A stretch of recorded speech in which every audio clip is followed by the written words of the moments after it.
Hello दोस्तों, study mode में आपका स्वागत है। बिहार पुलिस कांस्टेबल भर्ती 2020-21 ये प्रैक्टिस सेट 3 से मैं टेस्ट आपको करा रहा हूं। इससे पहले प्रैक्टिस सेट 1 और प्रैक्टिस सेट 2 से भी टेस्ट मैं कंडक्ट करा लिया हूं। डेली 9 बजे से 10 बजे के बीच में ये टेस्ट अपलोड करता हूं। अब आज कुछ लेट हो चुका है, फिर भी आज टेस्ट अपलोड होगा। देखिए, मैं जो भी क्वेश्चन कराता हूँ ये इंपॉर्टेंट क्वेश्चन है, एनसीईआरटी से क्वेश्चन मैं लेकर कराता हूँ और आपके सिलेबस के अकॉर्डिंग क्वेश्चन होता है। मैं बार बार बोलता हूँ कि जो भी आपको होमवर्क दिया जाता है उसे जरूर किया कीजिए। मैं कल बोला था कि आप प्रैक्टिस सेट 3 अच्छे से रिवीजन कर लीजिएगा, लगा लीजिएगा। मेरा बुक जो है एग्जाम कार्ड में अमित तिवारी का बुक देखिएगा, उसी से मैं ये टेस्ट कंडक्ट कराता हूँ। काफ़ी लोग बोल रहे हैं कि सर फुल मॉक टेस्ट कराइए। देखिए, फुल मॉक टेस्ट की जगह मैं आपको 100 क्वेश्चन का पूरा आप सीरीज तैयार कर रखा हूँ।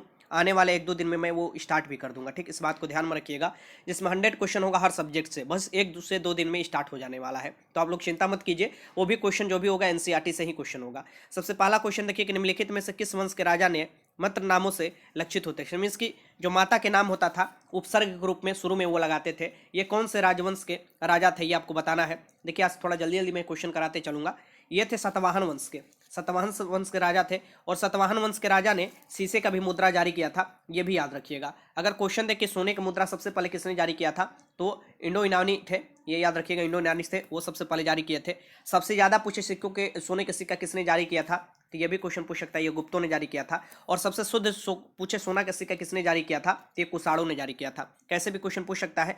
पहले के आंसर डी हो जाएगा। पूछ सकता है कि शीशे का सिक्का किसने जारी किया था, तो सातवाहनों ने जारी किया था। ये अपने माता के जो भी नाम के होते थे ये उपसर्ग के रूप में शुरू में प्रयोग भी करते थे। तो वही क्वेश्चन पूछ रहा है, पहले का आंसर डी हो जाएगा। क्वेश्चन नंबर दूसरा है, निम्नलिखित में कौन सा एक भवन फतेहपुर सीकरी में स्थित नहीं है। इसमें से कौन सा भवन है जो फतेहपुर सीकरी में नहीं स्थित है। सबसे पहले मैं आपको बता दूं कि फतेहपुर सीकरी की अपनी राजधानी किसने बनाया था, अकबर ने बनाया था 1570-71 में।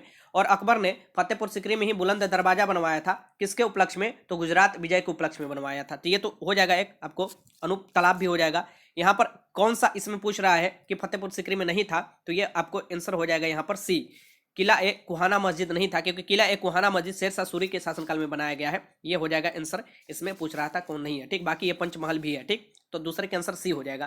क्वेश्चन नंबर तीसरा है कि 1857 की क्रांति से संबंधित निम्नलिखित में कौन सी जोड़ी सही सम्मिलित नहीं है। आपको पता होना चाहिए कि 1857 की क्रांति जो है ये भारत में हुआ था, और इससे स्थान पूछ देता है और उसके विद्रोही नेता के नाम मिलान करने के लिए पूछ रहा है। ये पूछ रहा है कौन सा मिलान आपको सही है। इसमें से 3 मिलान गलत होगा, 1 मिलान जोड़ी सही होगा। तो ये सही वाला जोड़ी आपको बताना है कि विद्रोही स्थल और विद्रोही का नेता, ठीक। तो ये क्वेश्चन है, बहुत अच्छा क्वेश्चन है, आराम से लगा लीजिएगा। ये देखिए इसका आंसर क्या हो जाएगा। देखिए कानपुर, कानपुर से कौन से आए थे, इसका आंसर यही हो जाएगा। ये मिलान सही नहीं है, कानपुर से लक्ष्मीबाई ने अपना नहीं दिखाया था, ये ध्यान में रखिएगा। इसका आंसर यही हो जाएगा। ये पूछ रहा है कि देखिए माफ कीजिएगा, ये पूछ रहा है कौन सुमिलित है, ये नहीं पूछ रहा है कि कौन सुमिलित नहीं है, ये पूछ रहा है कौन सुमिलित है। तो फिर से आप देखना है क्वेश्चन और सभी क्वेश्चन को देख कर लगाना होगा, ठीक। तो इसका आंसर क्या हो जाएगा, लखनऊ से बेगम हजरत महल सुमिलित है, ठीक। लखनऊ से बेगम हजरत महल ने ही नेतृत्व निभाया था, ये बात ध्यान में रखिएगा। तो इसका आंसर क्या हो जाएगा, सी हो जाएगा। यहाँ पर बोल रहा है कौन सुमिलित है, या ध्यान में रखिएगा, बाकी तीनों सुमिलित नहीं है। यहाँ पर देखिए आंसर सी होगा, बाकी तीनों सुमिलित नहीं है। मैं आपको बता देता हूँ कानपुर से किसने नेतृत्व निभाया था। तो कानपुर से देखिए, सबसे पहले लखनऊ से मैं बताता हूँ। लखनऊ से जो बेगम हजरत महल ने ये आपको नेतृत्व निभाया था, और अपने इनके अल्पवयस्क पुत्र जो थे वजरीस कादिर को नवाब घोषित कर दिया था। वहीं कानपुर के विद्रोह का नेतृत्व जिसने किया था अंतिम पेशवा राजा बाजीराव द्वितीय के दत्तक पुत्र नाना साहब ने किया था। कहाँ का, तो कानपुर का नाना साहब ने किया था। तो इसका आप मिलान ऐसे कीजिएगा तो यहाँ पर ये हो जाएगा, ठीक। फिर आप देखिएगा कि इनका वास्तविक नाम भी पूछ देता है। नाना साहब का वास्तविक नाम पूछ सकता है, तो आपको बता देना है इनका वास्तविक नाम का था, तो धोदू पंत था, धोदू पंत था। झांसी के जो विद्रोह का नेतृत्व किया था ये रानी लक्ष्मीबाई ने किया था, ठीक। ये भी ध्यान में रखिएगा। और फिर आता है दिल्ली, दिल्ली से कौन से नेतृत्व किए थे, तो दिल्ली से जो नेतृत्व किए थे ये किए थे बहादुर शाह जफर द्वितीय। बहादुर शाह जफर द्वितीय बोला जाता है, या बहादुर शाह द्वितीय भी बोल सकते हैं उन्हें। इस बात को ध्यान में रखिएगा, ये अंतिम मुगल शासक भी थे जो दिल्ली से नेतृत्व किए थे। तो ऐसे क्वेश्चन आपसे पूछ सकता है। ये पूछा था इसमें से कौन सा मिलान है, तो ये मिलान सही होता है सी। आगे चलते हैं, 1857 की क्रांति में बिहार से पूछ सकता है, तो बिहार से बाबू वीर कुंवर सिंह ने नेतृत्व किया था, आरा के जगदीशपुर से, ये भी याद रखिएगा। क्वेश्चन नंबर 4 है कि उच्च वायुमंडल में स्थित ओजोन परत किन्हें रोकती है। ओजोन परत जो है ये मुख्यतः समताप मंडल में पाई जाती है। और ये आप देखिएगा कि ओजोन परत की फॉर्मूला O3 होता है, ये याद रखिएगा, O3 होता है ओजोन परत की। और ये देखिएगा परावैंगनी किरण, जो सूरज की आने वाली परावैंगनी किरण है, जो खतरनाक किरण होती है, ठीक, ये रोक लेती है। अगर ये किरण डायरेक्ट शरीर पर पड़ता है तो चर्म रोग जैसे कैंसर उत्पन्न हो सकते हैं। तो 4 कैंसर क्या हो जाएगा, बी हो जाएगा। आगे चलते हैं, क्वेश्चन नंबर 5 है कि भारतीय संविधान के लिए मसौदा तैयार करने वाली समिति के अध्यक्ष कौन था। देखिए भारतीय संविधान के लिए मसौदा तैयार करने वाले समिति के अध्यक्ष कौन था, ये आपको क्वेश्चन लगाना है। ठीक, तो ये क्वेश्चन कैसे आप लगाइएगा, आराम से क्वेश्चन को देख लेना है। देखिए BN राव जो थे, बेनेगल राव जो थे, इन्होंने सबसे पहले प्रारूप आपको तैयार कर दिया था संविधान का। काफी पढ़े लिखे थे और ये लेफ्ट के नेता थे। तो ये विचार विमर्श करने के लिए आपको जाने जाते हैं BN राव, काफी डिबेट भी करते थे। और इस पर देखिएगा कि ये जो संविधान के प्रारूप तैयार कर दिया गया था, इस पर विचार विमर्श होगा। उसके लिए आपको समिति बनाया गया था, प्रारूप समिति, और उसके अध्यक्ष चुनना था। तो उसके जो अध्यक्ष चुने गए थे, ये डॉक्टर भीमराव अंबेडकर को चुना गया था। ठीक, 29 अगस्त 1947 को एक संकल्प पारित कर प्रारूप समिति का गठन किया गया था और उसके अध्यक्ष डॉक्टर भीमराव अंबेडकर को चुना गया था। ये आंसर क्या हो जाएगा, 5 का आंसर डी हो जाएगा। और प्रारूप समिति के जो सदस्यों की संख्या थी अध्यक्ष मिलाकर, ये 7 सदस्य थे, ये भी याद रखिएगा। जवाहरलाल नेहरू हमारे प्रथम प्रधानमंत्री बने थे, ये भी याद रखिएगा, क्वेश्चन पूछ सकता है। और डॉक्टर राजेंद्र प्रसाद हमारे प्रथम राष्ट्रपति बने थे। क्वेश्चन नंबर 6 है कि निम्नलिखित में किसी भौगोलिक क्षेत्र को अनुसूचित क्षेत्र घोषित करने की संवैधानिक अधिकार किसका है। यह अनुसूचित क्षेत्र घोषित भी कर सकता है और यह भी बता सकता है कि अनुसूचित क्षेत्र नहीं है, मींस कि वो ये भी कर सकता है, रद्द भी कर सकता है। ठीक, ये दोनों अधिकार जो दिया गया है यह राष्ट्रपति को दिया गया है। 6 का आंसर क्या हो जाएगा, यहाँ पर डी हो जाएगा। देखिए जो 5वीं अनुसूची देखिएगा, संविधान में 12 अनुसूची है, जिसमें से 5वीं अनुसूची देखिएगा, उसमें अनुसूचित क्षेत्र के बारे में प्रावधान किया गया है। और उसमें क्या क्या है, तो उसके देखिएगा जो दिया हुआ है कि राज्यपाल की सहमति से राज्य के अनुसूचित क्षेत्र के क्षेत्रफल को बढ़ाया जा सकता है। राज्यपाल की किससे सहमति से। राष्ट्रपति के आदेश द्वारा किसी भौगोलिक क्षेत्र को अनुसूचित क्षेत्र घोषित किया जा सकता है या विस्तारित कर दिया जा सकता है, या राष्ट्रपति के आदेश से संपूर्ण या किसी विशिष्ट भाग को समाप्त भी किया जा सकता है, जो भी अनुसूचित क्षेत्र वाला भाग है। ठीक, तो ये भी याद रखिएगा। राष्ट्रपति बनने के लिए न्यूनतम आयु 35 वर्ष चाहिए। ठीक, ये याद रखिएगा। प्रधानमंत्री बनने के लिए न्यूनतम आयु 25 वर्ष चाहिए। ठीक, मुख्यमंत्री बनने के लिए न्यूनतम आयु 25 वर्ष चाहिए। राज्यपाल बनने के लिए न्यूनतम आयु 35 वर्ष चाहिए। उपराष्ट्रपति बनने के लिए न्यूनतम आयु 35 वर्ष चाहिए। लोकसभा के सदस्य बनने के लिए न्यूनतम आयु 25 वर्ष चाहिए। राज्यसभा के सदस्य बनने के लिए न्यूनतम आयु 30 वर्ष चाहिए। विधानसभा के सदस्य बनने के लिए न्यूनतम आयु 25 वर्ष चाहिए। विधान परिषद के सदस्य बनने के लिए न्यूनतम आयु 30 वर्ष चाहिए। ऐसे क्वेश्चन पूछता है तो आराम से लगाते चलिएगा। आगे चलिए, क्वेश्चन नंबर 7 है कि निम्नलिखित में कौन संप्रभुता के विधिक सिद्धांत के प्रमुख प्रतिपादक है। ये पूछ रहा है कि निम्नलिखित में कौन संप्रभुता के विधिक सिद्धांत के प्रमुख प्रतिपादक है। बहुत वीवीआई क्वेश्चन है, तो देखिएगा यहाँ पर कि ये कौन है। तो ये देखिएगा कि जॉन ऑस्टिन का आप नाम सुने होंगे, तो जॉन ऑस्टिन ही है। ठीक, इनका बुक भी है the province of jurisprudence determined, ये आपको इनके बुक का नाम है, जो 1832 में आपको प्रकाशित हुआ था, ये ध्यान में रखिएगा। और इन्होंने ही बताया था कि इस शब्द की सर्वोत्तम व्याख्या जो किया था, ये जो आपको जॉन ऑस्टिन ने किया था, किसके बारे में, तो प्रभुसत्ता एक पूर्णतः वैधानिक दृष्टि से अध्ययन जैसा जो बताया था कि इसका अध्ययन किया जाए, ये आपको हॉब्स और बेंथम ने बताया था। ये सभी एनसीईआरटी से मैं आपको क्वेश्चन लिया हूँ, इस बात को ध्यान में रखिएगा। इसके आंसर जो हो जाएगा ये डायरेक्ट याद रखिएगा, ऑस्टिन हो जाएगा। ठीक, जॉन ऑस्टिन। ये क्वेश्चन पूछता है, रिपीटेड क्वेश्चन है। 8 का आंसर है कि एक समान मांग वक्र की ढाल होती है। एक समान मांग वक्र की ढाल होती है, कैसी होती है ये आपको बताना है। तो एक समान मांग वक्र की ढाल जो होती है ये ऋणात्मक होती है। इस बारे में जानकारी मैं दे देता हूं कि ये क्या व्यक्त करती है। जो समान मांग वक्र का ढाल है ये क्या व्यक्त करती है, तो जब वस्तु की कीमत बढ़ती है तो मांग की कीमत की मात्रा में कमी हो जाती है। वस्तु की कीमत बढ़ेगी, ओबीसी सी बात है कि अगर पेट्रोल के दाम बढ़ता है तो आप देखिएगा बहुत कम लोग पेट्रोल डलवाते हैं, काफ़ी मोटरसाइकिल घर में खड़ा भी हो जाता है। ठीक, जब वस्तु की कीमत में कमी होती है तो मांग की गई मात्रा में वृद्धि हो जाती है। जैसे ही वस्तु की कीमत में कमी होती है तो वृद्धि हो जाता है उसका मांग में। ठीक, तो ये आप देखिएगा यही होता है। तो ये पूछ रहा है कि एक समान वक्र की ढाल कैसी होती है, तो ऋणात्मक। एक आंसर ए हो जाएगा। क्वेश्चन नंबर 9 है कि भारत के राज्यों में जूट उत्पादन की दृष्टि से बिहार का स्थान है। तो भारत के अभी 28 राज्य हैं और 8 केंद्र शासित राज्य हैं, अभी जिस दिन मैं वीडियो रिकॉर्ड कर रहा हूँ। ठीक, भारत के राज्यों में जूट उत्पादन में सबसे अग्रणी जो राज्य है ये पश्चिम बंगाल है, सबसे पहले स्थान पर आता है। दूसरे पर बिहार आता है और तीसरे पर असम आता है। ठीक, तो यहाँ पर देखिएगा ये आपको जो बिहार की दृष्टि से ये द्वितीय स्थान पर आता है। ठीक, तो 9 का आंसर क्या हो जाएगा, बी हो जाएगा। पूरे विश्व में अगर देखा जाए, पूरे विश्व में तो जूट उत्पादन में भारत सबसे अग्रणी है, ये भी याद रखिएगा। क्वेश्चन नंबर 10 है कि थियोसोफिकल सोसाइटी की स्थापना कहाँ हुई थी। थियोसोफिकल सोसाइटी की स्थापना कहाँ हुई थी, ये आपको वर्ल्ड में पूछ रहा है, तो आपको ध्यान से लगाना होगा क्वेश्चन। ठीक, तो थियोसोफिकल सोसाइटी की जो स्थापना हुई थी ये कहाँ पर हुई थी, ये आपको बताना है। क्वेश्चन ये रिपीटेड क्वेश्चन बार बार पूछता है, तो इसका आंसर क्या हो जाएगा, यहाँ पर देख लीजिए। इसका मैं आपको ऑप्शन दिखा दे रहा हूँ, इसका आंसर हो जाएगा न्यूयॉर्क। थियोसोफिकल सोसाइटी की स्थापना न्यूयॉर्क में हुई थी, ये याद रखिएगा। और किसके द्वारा किया गया था, ये 1887 में सबसे पहले किया गया था। किसके द्वारा किया गया था, तो ये मैडम ब्लावत्स्की थी और कर्नल ऑलकट थे, इनके द्वारा किया गया था। ठीक, ये जो अलग अलग प्राचीन धर्म थे ना उसमें आध्यात्मिक अध्ययन करते थे, एक तुलना कर करके कौन सा सही है कौन है गलत, मिस गलत है, कौन सी ऐसी प्रथा है जो कि आपको बाद में आ गया जुड़ गया, ऐसे बात आपको ये आपको तुलनात्मक आप पढ़े होंगे ना, तुलना करते थे। ठीक, इस बात को ध्यान में रखिएगा।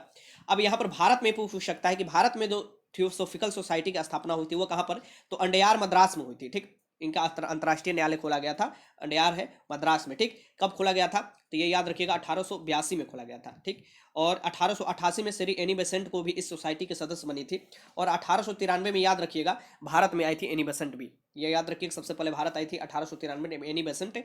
ये सब क्वेश्चन पूछता है तो आपको याद रखना चाहिए। ठीक, आगे चलते हैं। एनी बेसेंट ने ही सबसे पहले आपको सेंट्रल हिंदू कॉलेज की स्थापना किया था, एनी बेसेंट ने की थी 1998 में।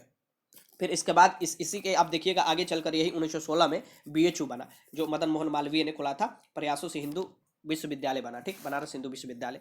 10 के आंसर क्या हो जाएगा यहाँ पर, ए हो जाएगा, ये याद रखिए। क्वेश्चन पूछ सकता है कैसे भी घुमाकर। क्वेश्चन नंबर 11 की किसके शासनकाल में भारत की राजधानी कोलकाता से दिल्ली स्थानांतरित की गई थी।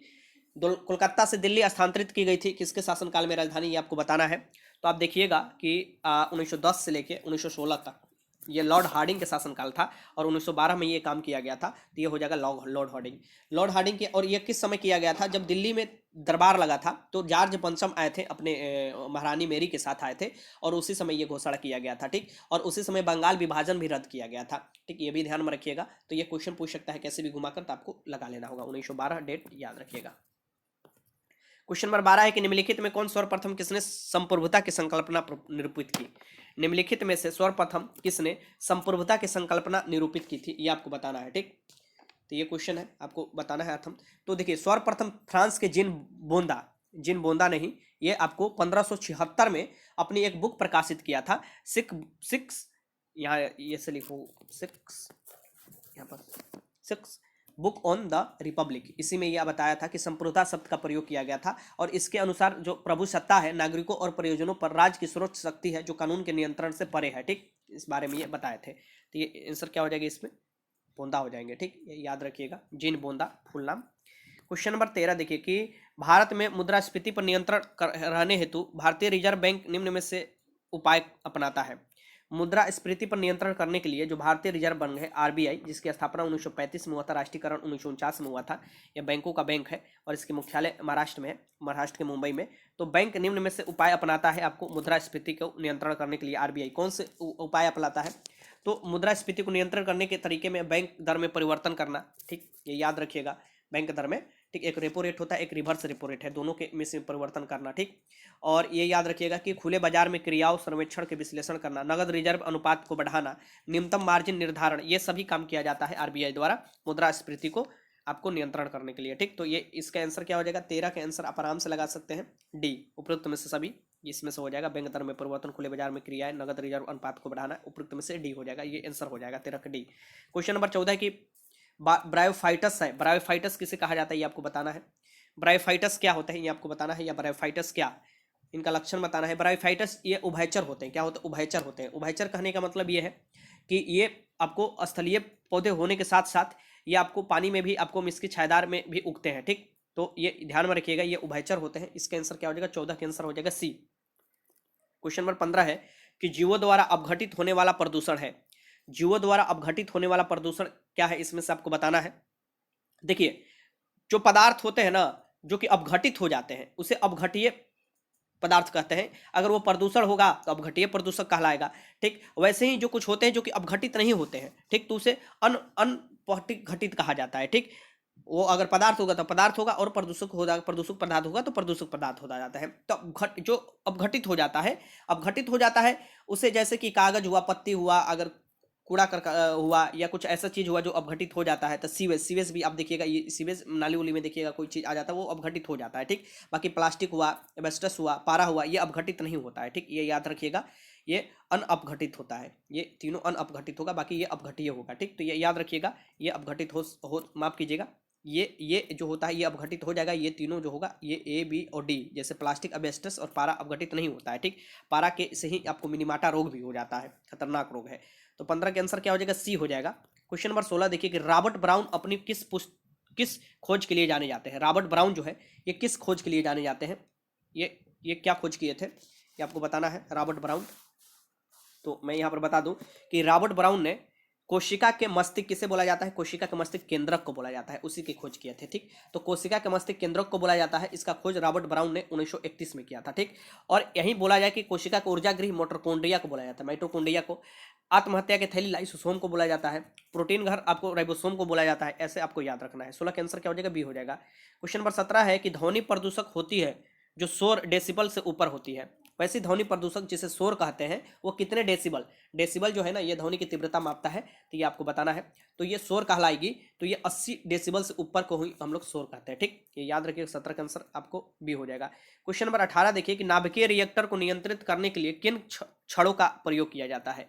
जो नाभिकीय रिएक्टर होते हैं उनको नियंत्रित करने के लिए किन छड़ों का प्रयोग किया जाता है, ये आपको बताना है। आपके सामने सभी है क्वेश्चन का, यहाँ पर मैं ऑप्शन दिखा दे रहा हूँ। ठीक, ये आपको बताना है, लगाइए क्वेश्चन का आंसर।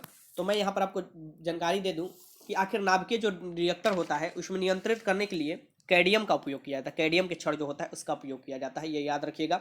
आखिर क्यों, तो देखिएगा कि नाभिकीय विखंडन के दौरान जो न्यूट्रॉन की संख्या है नाभिकीय विखंडन में, उसी पर न्यूट्रॉन की संख्या पर ही नाभिकीय विखंडन की आपको दर जो है ये आपको डिपेंड करता है। ठीक, तो न्यूट्रॉनों की संख्या को ही नियंत्रित करने के लिए ये आपको कैडियम के छड़ लगाया जाता है, क्योंकि न्यूट्रॉन को ये अवशोषित कर लेता है। ठीक, तो 18 का आंसर क्या हो जाएगा, ए हो जाएगा। आपसे ये क्वेश्चन कर पाए कि जो नाभिकीय रिएक्टर है, या आपसे ये क्वेश्चन पूछे कि जो सूरज है उसमें कौन सी ऊर्जा का क्या मुख्य स्रोत है, तो नाभिकीय संलयन है। वैसे आपको परमाणु बम जो होता है वो किस सिद्धांत पर काम करता है, तो नाभिकीय विखंडन पर काम करता है। और हाइड्रोजन बम यहाँ पर यही दे दे तो वो नाभिकीय संलयन पर काम करता है। ऐसे क्वेश्चन पूछता है। क्वेश्चन नंबर 19 देखिए कि निम्न में से किसके कारण लोहे पर जंग लगता है। ये किसके कारण, देखिए लोहे पर जब जंग लगेगा तो लोहा का वजन बढ़ जाता है, ये भी याद रखिए, क्वेश्चन पूछा हुआ है। तो किसके कारण जंग लगता है, तो ये आपको बताना है। आपके सामने ऑप्शन है। ठीक, तो ये हवा और पानी के कारण, नमी के कारण भी लगता है, तो हवा और पानी के कारण मुख्यतः ये लोहे में जंग लग जाता है, ये याद रखिएगा, क्वेश्चन पूछ सकता है। और जंग लगे लोहे का सूत्र भी पूछता है, तो वो भी मैं आपको बता देता हूँ। यहाँ पर क्या होता है, Fe2O3, ठीक, और यहाँ पर हो जाएगा XH2O, X इसलिए कि ये कितना लग रहा है। ठीक, तो ये H2O हो जाएगा। ये आपको होता है सूत्र होता है। ठीक, जंग लगे लोहे के, तो ये याद रखिएगा। इसके आंसर जो हो जाएगा सी हो जाएगा। इससे क्वेश्चन पूछ सकता है। क्वेश्चन नंबर 20 है कि नाइट्रोजन आवर्त सरणी में है, जो नाइट्रोजन होती है ये आवर्त सरणी में किस वर्ग आती है, आपको बताना है। ठीक, ये क्वेश्चन पूछ सकता है। तो नाइट्रोजन आवर्त सरणी में 5वें वर्ग में आती है, 5वें वर्ग में आती है, ये याद रखिएगा, 5 के ए में आती है नाइट्रोजन। ठीक, और जो आवर्त में ये दूसरे, ठीक, ये याद रखिएगा, आवर्त जो पूछे थे ये दूसरे, तो वर्ग 5वें वर्ग में ये आती है। यहाँ पर मैं आपको बता देता हूँ कुछ क्वेश्चन। ठीक, एक बार बार जो पूछता है कि नाइट्रोजन आपको जो है वायुमंडल में 78% सबसे ज़्यादा नाइट्रोजन, उसके बाद ऑक्सीजन पाया जाता है। ठीक, तो ये भी ध्यान में रखिएगा। नाइट्रोजन इसका आंसर हो जाएगा आपको 5वें वर्ग है, डी हो जाएगा। क्वेश्चन नंबर 21 देखिए कि कृत्रिम रेशे तैयार किया जाता है, जो कृत्रिम रेशा है ये किससे तैयार किया जाता है, ये आपके सामने ऑप्शन है, चारों ऑप्शन देख लीजिए। कृत्रिम रेशा कैसे तैयार किया जाता है, तो कृत्रिम रेशे जो है ये आपको किससे तैयार किए जाते हैं, तो इसका आंसर हो जाएगा डी, सेलुलोज से तैयार किए जाते हैं। यहाँ पर हो जाएगा आंसर डी हो जाएगा। ठीक, प्राप्त किए जाते हैं सेलुलोज, पौधे से मिलने वाली रेशे सेलुलोज से बने होते हैं, ये याद रखिएगा। और सेलुलोज बड़ी संख्या में ग्लूकोज इकाई पर निर्मित होता है। ठीक, ये याद रखिएगा, ये भी क्वेश्चन पूछ सकता है। क्वेश्चन नंबर 22 देखिए, क्वेश्चन नंबर 22 आपके सामने है, इसे ध्यान से लगाइए। ठीक, क्वेश्चन नंबर 22 के क्वेश्चन नंबर 22 है कि किसी वस्तु का भार पृथ्वी की सतह पर 90 किग्रा है, यदि इसे पृथ्वी की त्रिज्या के आधी के बराबर ऊंचाई पर ले जाया जाए तो इसका भार हो जाएगा। ये आपको सामने क्वेश्चन है, बताइए इसका आंसर क्या हो जाएगा। देखिए किसी वस्तु का भार जो है, भार के बराबर, भार किसे बोला जाता है, तो mg, जिसमें g का वैल्यू लग जाता है। ठीक, तो अगर यही क्वेश्चन ये देता कि किसी वस्तु का भार 90 किग्रा है पृथ्वी पर और ही चंद्रमा पर जाएगा तो क्या हो जाएगा, तो यही 90 के 1/6 कर दीजिएगा, तो इसका आंसर निकल जाएगा, कटा दीजिएगा तो। ठीक, तो ये 15 आ जाएगा चंद्रमा पर भार इसका। ठीक, लेकिन अगर ये पूछ रहा है कि ये पृथ्वी, या पूछ रहा है कि इसे पृथ्वी की त्रिज्या के आधी के बराबर ऊंचाई पर ले जाया जाए, तो अब अक्सर देखिएगा कि आधी ऊंचाई पर जाएगा तो इसकी सतह पर चला जाएगा, तो इसका जो वजन हो जाएगा ये 90/2 हो जाएगा, इसकी आपको 45 किग्रा हो जाएगा। ठीक, यहाँ पर 45 किग्रा हो जाएगा इसका वजन। ठीक, सतह पर। 22 का आंसर बी हो जाएगा। क्वेश्चन नंबर 23 है कलई खुलना मुहावरे का अर्थ क्या होता है। कलई खुलना जो मुहावरा है इसका सही अर्थ बताना है, हिंदी का क्वेश्चन है। कलई खुलना इसका अर्थ क्या होता है, तो इसका अर्थ होता है भेद प्रकट करना। नहीं बोला जाता कि इसका कलई खुल गया, हम इसकी भेद प्रकट हो गया। ठीक, प्रकट होना, तो इसका आंसर क्या हो जाएगा, सी हो जाएगा। क्वेश्चन नंबर 24 है कि अनुमान का विश्लेषण होगा, अनुमान जो है, अनुमान इसका विश्लेषण होगा, क्या होगा ये आपको बताना है। विशेषण माफ कीजिएगा, ये विशेषण पूछ रहा है, अनुमान का विशेषण होगा।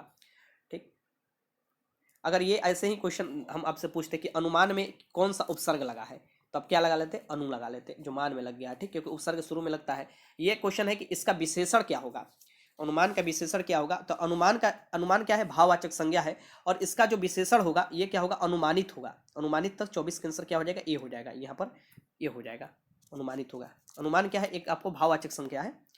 अनुमान मीन्स क्या होता है कि आपको अंदाजा लगाना, यही तो होता है। क्वेश्चन नंबर 25 है कि निम्नलिखित में कौन सी भाववाचक संज्ञा है। अब देखिए आगे क्वेश्चन भी आ गया, इसमें से कौन सी भाववाचक संज्ञा है, तो भाववाचक जो भाव प्रकट करता है, ठीक, तो भाववाचक संज्ञा क्या हो जाएगा, मित्रता जो हो जाएगा ये भाववाचक संज्ञा हो जाएगा, ठीक। तो 35 का आंसर क्या हो जाएगा, यहाँ पर बी हो जाएगा, 35 का आंसर बी हो जाएगा, ये ध्यान में रखिएगा, माफ कीजिएगा 25 का आंसर बी हो जाएगा, 35 नहीं 25 का आंसर